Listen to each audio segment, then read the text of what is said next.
Picture this. It's the year 1513. A disgraced diplomat sits in exile, his political career destroyed, his body still bearing the scars of torture. In the flickering candlelight of his modest study, he begins to write what would become the most controversial political treatise in human history. This man's name was Niccolò Machiavelli, and the words he penned would echo through the corridors of power for centuries to come, shaping the very foundations of modern political thought. But here's the twist that makes this story truly extraordinary. The man who would become synonymous with cunning and ruthless politics was actually trying to save his beloved republic. The theories that would scandalize the world were born not from evil ambition, but from a desperate love of country and an unflinching commitment to truth, no matter how uncomfortable that truth might be. Born in Florence in 1469, during the height of the Italian Renaissance, Niccolò Machiavelli entered a world where art, philosophy, and politics danced together in a deadly waltz.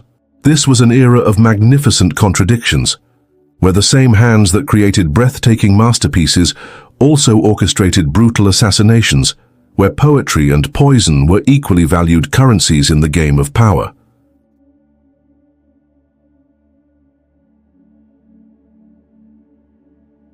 But what set young Niccolò apart from his contemporaries wasn't just his keen observation skills, it was his revolutionary approach to understanding politics. While others saw the hand of God or the noble virtues of classical heroes in political events, Machiavelli saw something else entirely, the cold, hard mechanics of human nature and political necessity.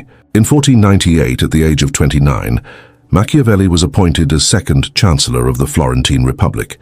This position would prove to be his political laboratory, offering him unprecedented access to the inner workings of power across Europe.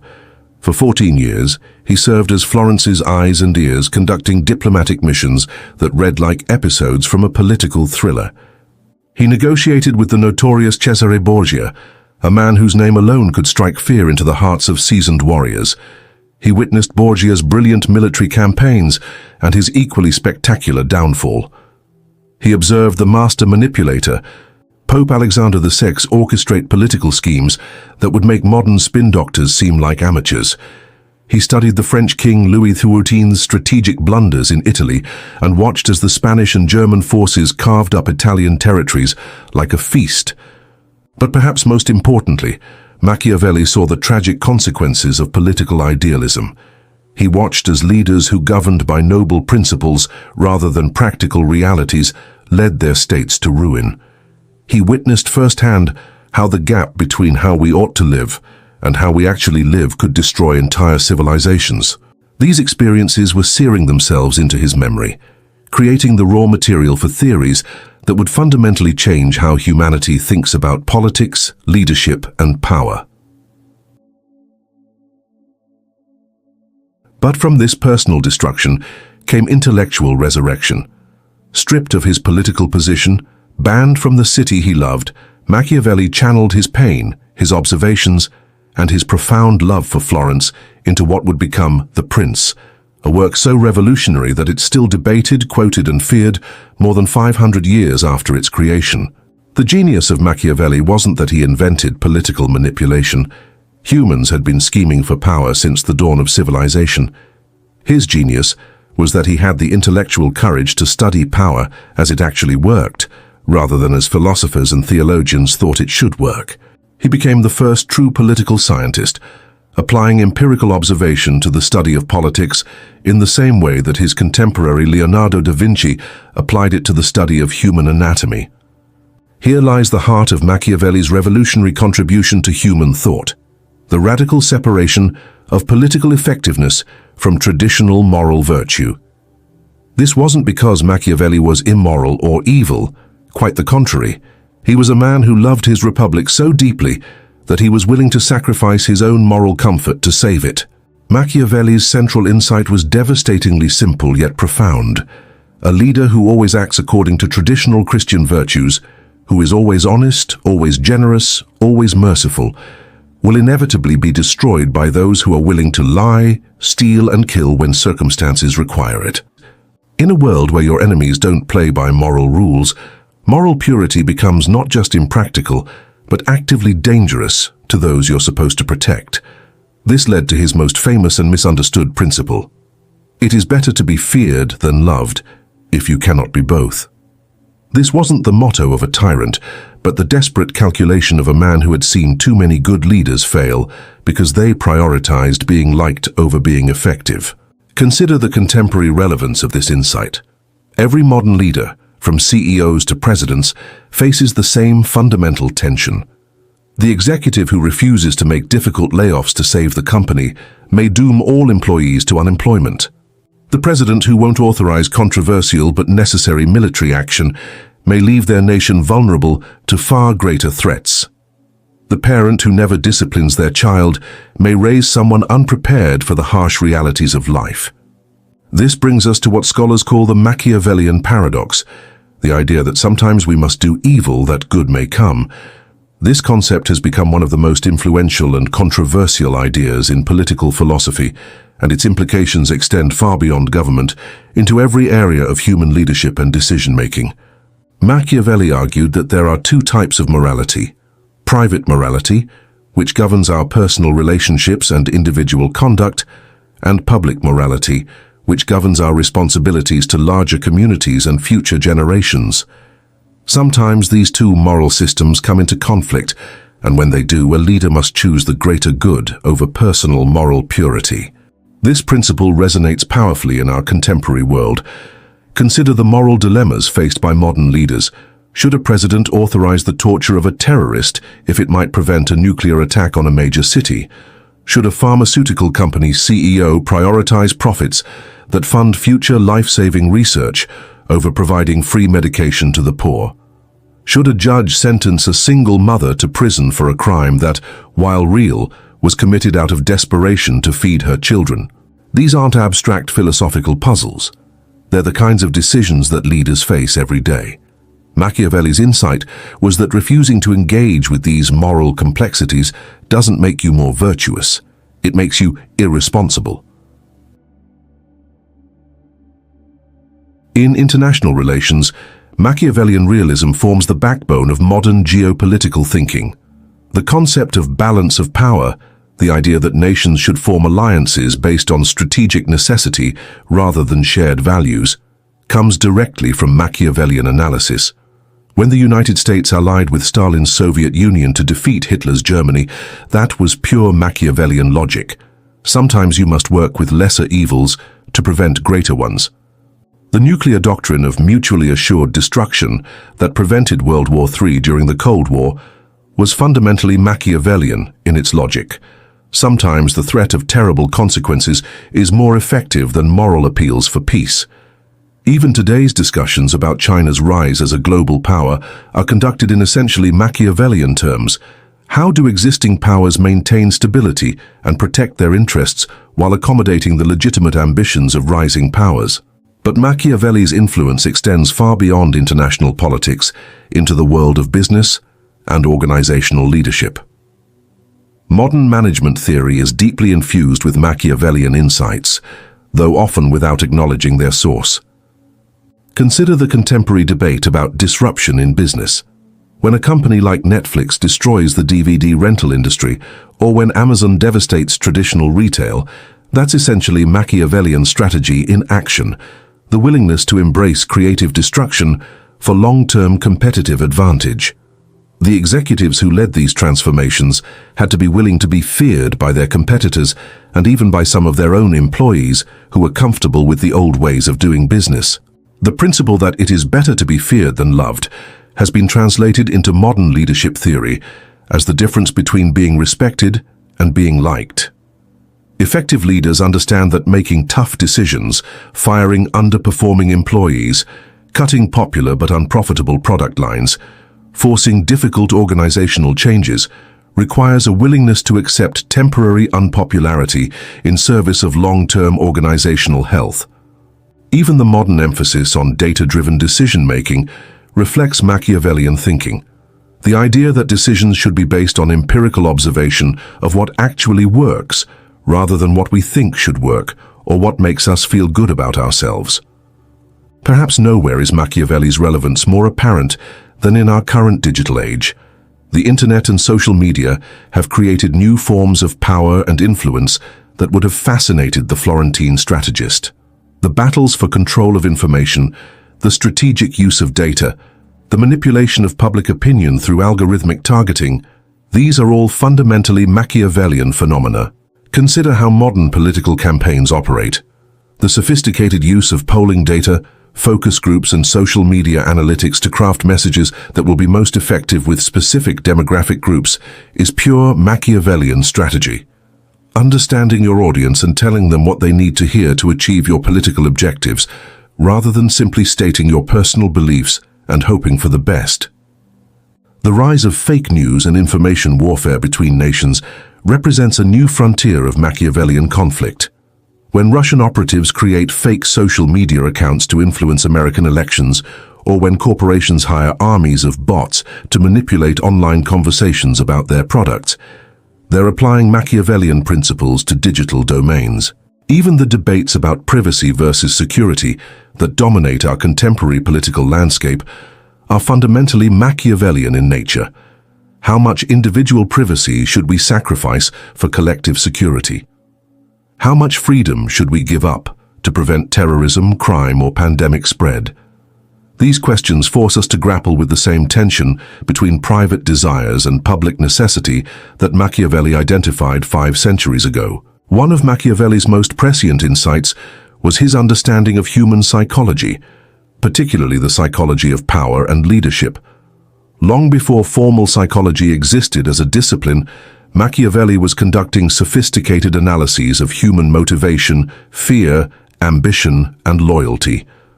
His observation that men judge generally more by the eye than by the hand, for everyone can see and few can feel, anticipated by centuries our modern understanding of the importance of perception and image in leadership.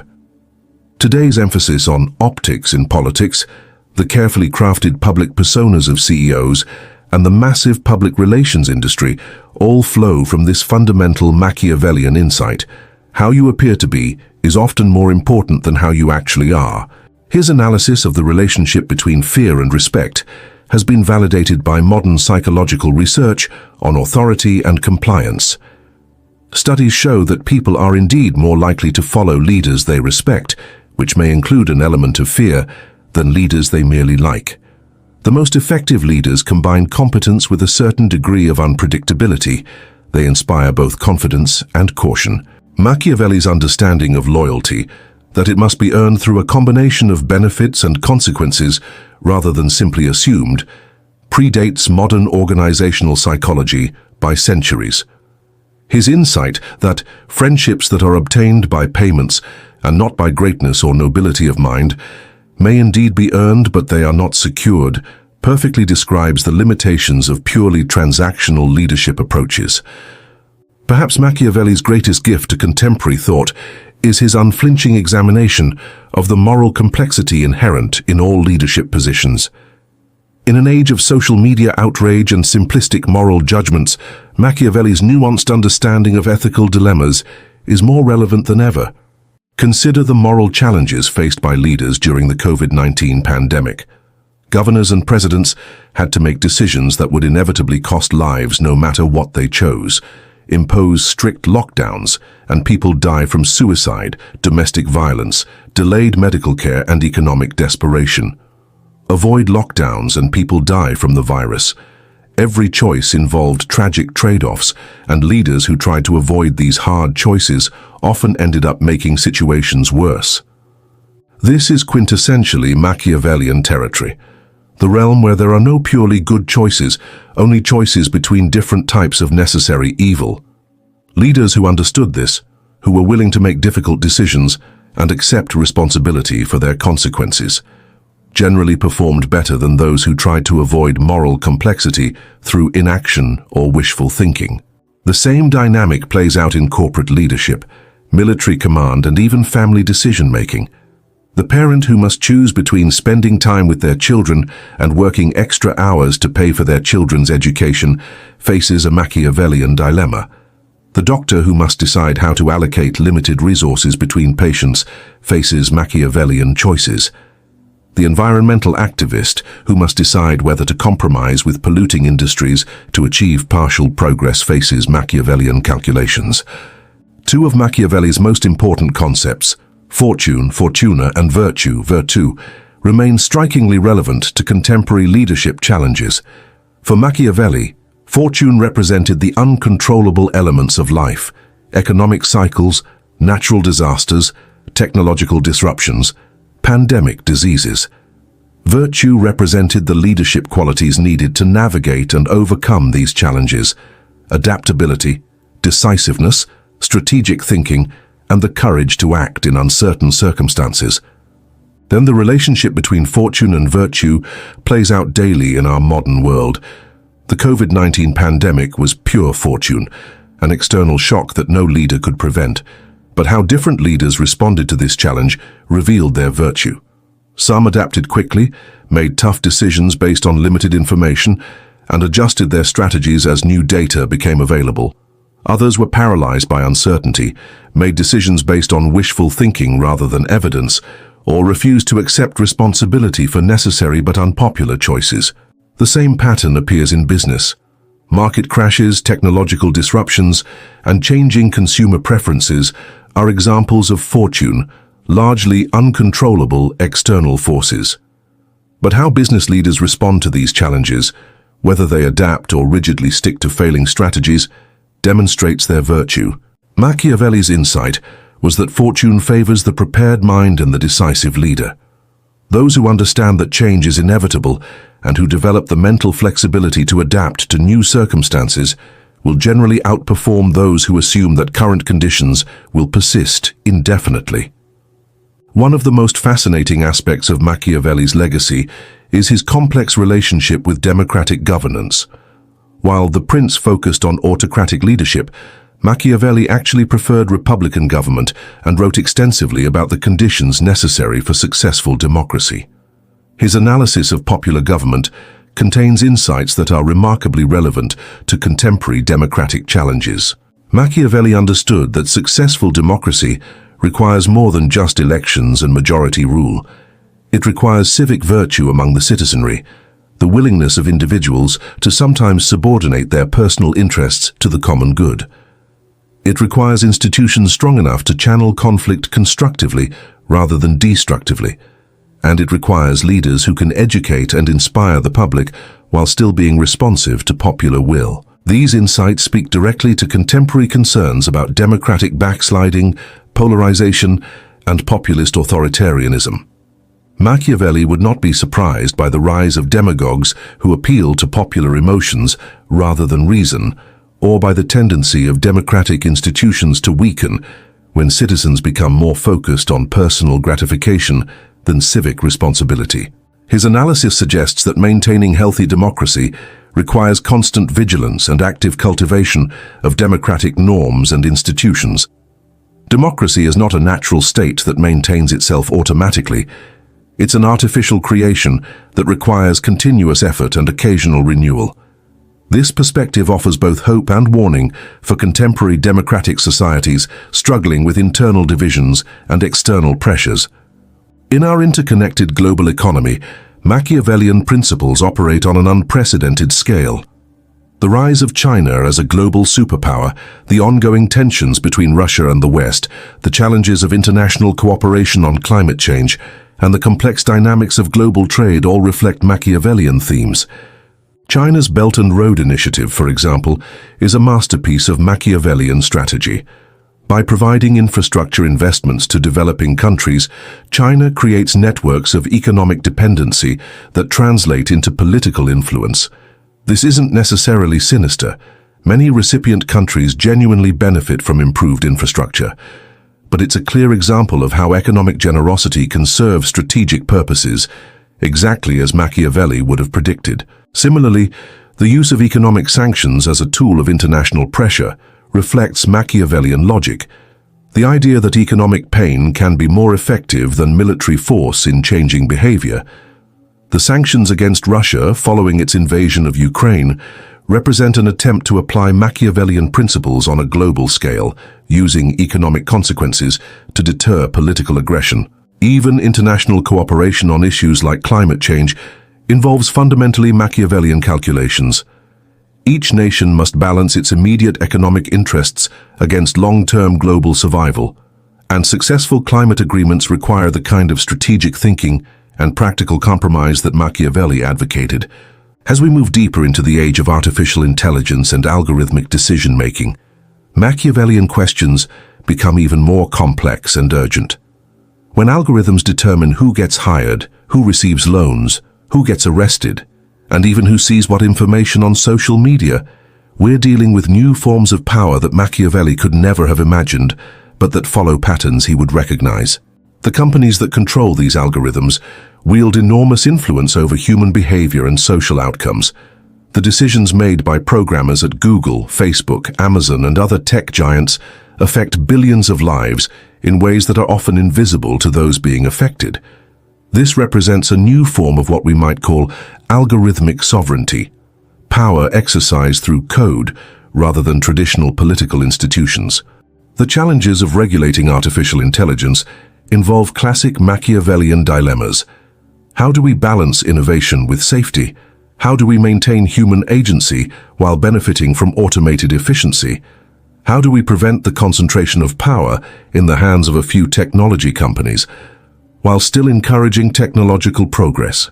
These questions don't have easy answers, but Machiavelli's framework for thinking about power, responsibility, and practical consequences provides valuable guidance.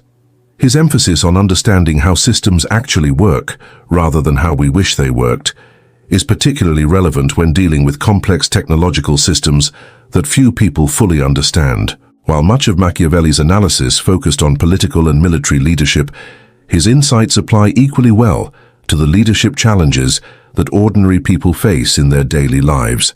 Every parent, teacher, manager, community organizer, and team captain grapples with Machiavellian dilemmas. The parent who must decide whether to be their child's friend or their disciplinarian faces a Machiavellian choice between being loved and being effective. The teacher who must balance compassion for struggling students with the need to maintain academic standards confronts Machiavellian tensions. The manager who must choose between popular decisions and profitable ones navigates Machiavellian territory. Machiavelli's insights about timing, perception, and the psychology of influence are as relevant to personal relationships as they are to international diplomacy. His understanding that people are motivated by a combination of hope and fear, that they respond more to actions than to words, and that they need to see consequences for bad behavior as well as rewards for good behavior. These insights apply whether you're running a country or running a household. The key Machiavellian insight for personal leadership is that effectiveness requires a clear understanding of your objectives and a realistic assessment of the methods needed to achieve them. This doesn't mean abandoning moral principles, but it does mean being honest about the costs and trade-offs involved in any significant undertaking.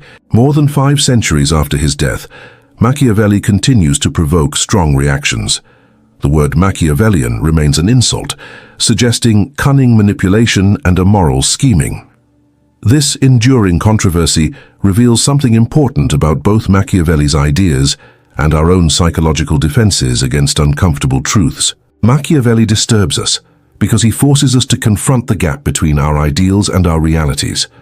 We want to believe that good intentions are enough, that moral purity guarantees good outcomes, that we can always choose between clear, moral alternatives. Machiavelli's analysis suggests that these comforting beliefs are often illusions that can lead to terrible consequences. His ideas challenge our need to see ourselves as fundamentally good people. If Machiavelli is right, that effective action sometimes requires morally questionable methods, then we must either accept that we sometimes do questionable things or accept that we are sometimes ineffective. Neither option is psychologically comfortable, but this discomfort may be exactly what we need. In a world facing complex challenges like climate change, global inequality, technological disruption, and international conflict, we need leaders who can think clearly about difficult choices rather than leaders who prioritize their own moral comfort over practical results. Today, Machiavelli's influence can be seen everywhere, even when his name isn't mentioned. Business schools teach strategic thinking that draws heavily on Machiavellian analysis. Military academies study his insights about leadership under pressure. Political scientists use his framework for understanding power dynamics. Psychologists reference his observations about human motivation and authority. His influence extends beyond academic disciplines into popular culture. From House of Cards to Game of Thrones, contemporary entertainment is filled with Machiavellian characters and themes. The anti-hero protagonists of modern drama, leaders who do questionable things for arguably good reasons, are essentially Machiavellian figures. Even our language bears his mark. Terms like Realpolitik, pragmatism, and the lesser of two evils all reflect Machiavellian ways of thinking about complex choices. The phrase, "the ends justify the means," which Machiavelli never actually wrote, but which captures part of his philosophy, has become part of everyday discourse about ethical dilemmas. Perhaps Machiavelli's greatest contribution to human understanding is not his specific advice about political strategy, but his unflinching examination of the moral complexity inherent in all human action. He forces us to acknowledge that we live in a world where good intentions can lead to terrible outcomes, where moral purity can enable great evil, and where sometimes we must choose between competing values rather than simply choosing between good and evil. This doesn't make Machiavelli a villain or a cynic. In fact, his willingness to grapple with moral complexity reflects a deeper kind of moral seriousness than the comfortable certainties of those who refuse to engage with difficult ethical questions. In our contemporary world, facing challenges that require collective action and difficult trade-offs, we need Machiavelli's clear-eyed realism more than ever. We need leaders who can think strategically about long-term consequences rather than just immediate popularity. We need citizens who can evaluate policies based on their likely results rather than just their stated intentions. We need institutions that can adapt to changing circumstances rather than rigidly adhering to outdated procedures. Most importantly, we need the intellectual courage that Machiavelli exemplified, the willingness to see the world as it actually is rather than as we wish it were, and to take responsibility for acting effectively within that reality. This is perhaps the most valuable legacy of the man who dared to tell the truth about power, not that power is inherently evil, but that it is inherently complex, and that navigating that complexity requires wisdom, courage, and above all, an unflinching commitment to facing difficult truths. In the end, Niccolò Machiavelli remains one of history's most misunderstood figures, precisely because he was one of its most honest. He saw through the comforting illusions that most of us use to navigate moral complexity, and he had the intellectual courage to share what he saw, knowing that it would make him unpopular. 5 centuries later, his insights remain as relevant and as challenging as ever, forcing each generation to grapple anew with the eternal questions of power, responsibility, and the price of effective action in an imperfect world.